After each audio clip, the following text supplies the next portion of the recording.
users, welcome back. Making a contact form is mandatory on many websites. So in today's video, I will show you how to make a contact form in Streamit. Let's begin.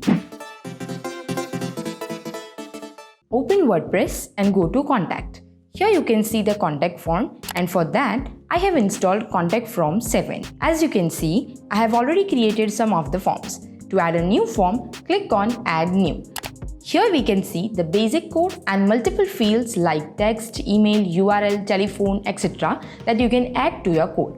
For example, by clicking on the text button, you can add the middle name and the last name. And by clicking on this radio button, you can add gender. In option, you can write male, female and others and click on the insert tag. Once it's done, save your code and give your form a name, like enter your details and then save. You can see your form is successfully created here. Now you can use this form in any page, media or post. I am going to the page and adding a new page.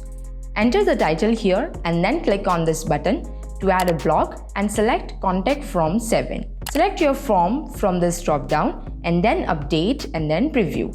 You can see the form is ready to use. If you are new to this channel and want to know more about Streamit, then click on that I button. To buy Streamit and other such products, check out our link in the description. So chill it and stream it.